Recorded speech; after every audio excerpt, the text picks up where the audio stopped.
Hello, wonderful people. Thank you so much for coming through. I am really grateful. If today is your first time coming here, kindly subscribe and hit on the notification bell so that you get alert of every post we post or we make here because it's only exciting and amazing content here on this channel.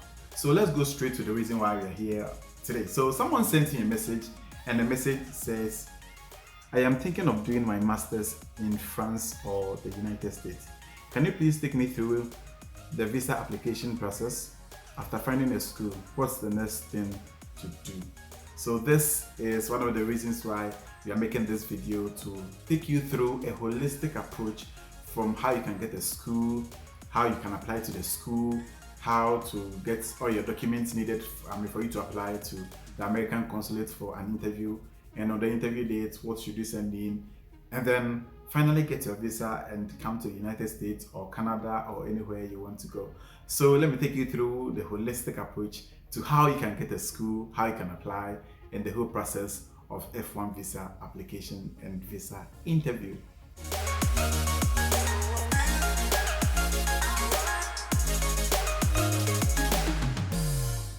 Okay, so first of all, if anyone wants to apply to a school in the United States or in Canada or any other part of the world, the first thing to do is to search for the school. You need to do research upon research upon research, because there are should I say 1,000 or 2,000, or there are thousands of schools all over the world. In the United States, there are hundreds of them. In Canada, in Europe, in other parts of Africa, anywhere you want to go to school, there are thousands and hundreds of schools. So you need to search, because there are many schools and you are going to do a specific program. So which school is the best for you? Where do they offer this program I want to go for? Where do I want to go? Is it the United States? Is it Canada? Is it Europe? Then you know your scope, so you search for the school. Now, when searching for the school, it's quite dicey how exactly you should go about it. But then let's say I want to come to the US and I am an international student and I want to do, let's say, MBA in business analytics. So I go to, let's say, Google, and I search MBA in business analytics for international students in USA. As simple as that. So Google will suggest to you a list of schools who do MBA in business analytics and schools who will accept international students as such. And then it's obviously going to be in the confinement of the United States. So that is one way to do the research. Now, there may be hundreds of schools that will pop up. There may be many of them. So you can take your time, go through them one after the other. So you click this school, you go to their site, you look at the requirements, because the requirements are very important. You can't just apply to any school at all without knowing their requirements, because some require a GPA of at least 3.0 and more. Some too can come down to about 2.75. So you have to be specific and look for the requirement. It is very important. Some also take references, others don't take. Some also take statement of purpose, others don't take. So now you go through all this, you know the school you want to opt for. So you get your documents ready. Which document am I talking about? First of all, it's your transcript. You probably need your transcript. You also have to get your certificate, your university certificate. You also have to get your statement of purpose ready, or statement of intent, depending on how they frame it. But then that is basically to tell the school that, okay, so I am Harrison, and then I've gone through this particular courses here in Ghana in this specific school, which I believe that it has prepared me well to undertake this specific program in your school. In the future, this is what I want to become, and your course or your program can really help me achieve that in life, and then the impact you want to make on society. You bring all of them in there, and keep this in mind that every school and exactly what they want in their statement of purpose. So go to their site under the requirement statement of purpose. You click on it, and then they will detail exactly what they want in their statement of purpose. So you get your statement of purpose ready, and then be prepared to pay a fee. Yes, many students don't want to hear this, but then be prepared to pay a fee. Some schools may waive their application fee off, Many schools won't. So please, if you want a school that has waived the application of, then you need to do a little more research also on that, because some of the schools have waived off their application fee, others don't. But the minimum you can get is $30. Yes, the minimum you can get is $30. You can also get some at $50, others $100, but mostly it's between the range of $50 and $100. So be prepared to pay your application fee for that. And then some also require references, academic reference or professional reference, depending on what they want, but mostly they prefer academic reference. So those of you who go to school and you only go through, you don't make friends with lecturers, at this point in time you will badly need them. So please, if you are still in school and you want to travel outside to further your education, please befriend the lecturers. Not in any bad way, but be close to them. Have someone you can call upon to write your statement, your reference for you, someone who can reference you in the future. It is very, very important. Please, if all the lecturers are fighting you just because of a reference, please befriend them. Please and please again. So these are basically some of the key documents you will need to apply for a school in the United States. So you are through with that. You have applied, submitted all these documents, and then your references have written the references. Either send it to you or send it to the school directly. You have paid your application fee and everything is through. So when the school accepts you, they will send you a letter congratulating you that they have accepted you into this particular university for this program for a specific start year. So let's say fall 2023 or spring 2024 or anyhow they frame it. So now you have the congratulatory letter that they have accepted you to the university. Okay, so when the school finally accepts you and they send you a letter, the next thing is to get your bank statement. Yes, it is very important. So the school wants to find out that, okay, so looking at your academic references, looking at your certificate, your transcript and all those things, you are very good, and then you can, or you qualify to do your program here in this particular university. But then you have the funds to go through this education here in the United States.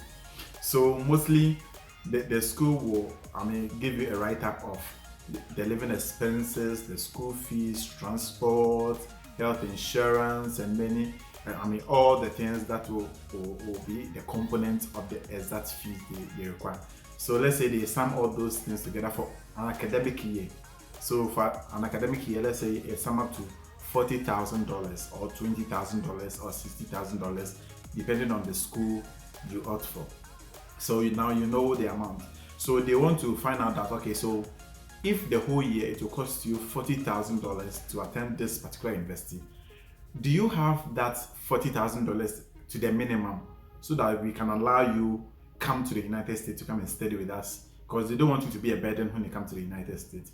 So when they find out that, you would have to now send in your bank statement to them.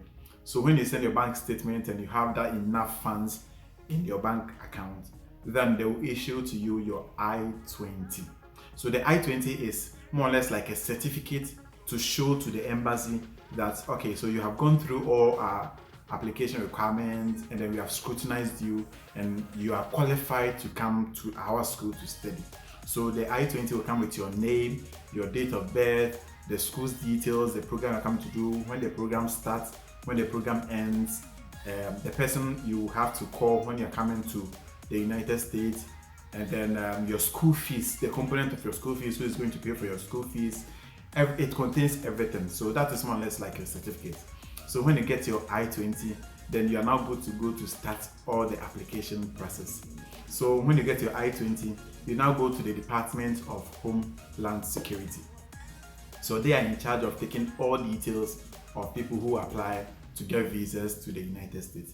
So you go to their site and then you fill something we call the DS-160 form. So that is where you are going to write up all the details about you, your family, your school, your intention in the United States, whether you have family members in the United States, everything about you. They are going to take, it's a whole lot, it's very bunch and it can be annoying, but it is important part of the whole process and you badly need to do it. So you provide all these details, and when you are done, they will send you a confirmation page onto your email. So using that confirmation page, please keep it. Don't let it get missing, because it is one of the key things you send to the American consulate for your interview. So when you are done filling in the form at the your DS-160 form at the Homeland Securities, then it is the next step to pay your visa issuance fee. So the American consulate or the American embassy takes visa issuance fee for every person who applies for visa at the consulate. It doesn't matter whether they give you the visa or they don't give you. You have to pay before you apply, even for interview dates. So it is very annoying, especially when you apply, you don't get, you apply, you don't get your visa, you apply, you don't get, and you'll be paying this continuously, and they don't refund the money also. So it's very annoying, but you need to pay it even before you start the whole process. So you pay, and then they give you a confirmation number. You now go to their site, and then you fill in a form, and that is applying for an interview date. So you fill in the form, and then they schedule you for a date. If there's an available date, you'll see it, you select, let's say next month 21st, next month 3rd, or next month 4th. You select your interview date, now you confirm. Now there is another fee. Okay, so the visa issuance fee is $185. $185. Please keep it in mind. Don't convert it to Ghana cedi or to your currency, please. If you convert it, it will blow your mind, but please don't convert. If this is your dream and you want to achieve it, then don't convert. Okay, so the visa issuance fee is $185. I paid $160, but they have increased it now. I think it started from May. So be prepared to pay $185 for your visa issuance fee.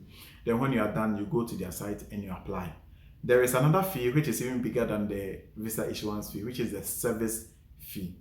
For every person applying for interview in the United States, they charge you a service fee. Yes.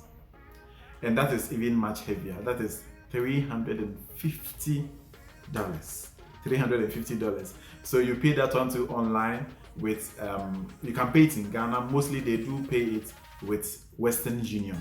Yes, Western Union. And with the visa issuance fee, you pay that one to a bank in Ghana. I think GT Bank also.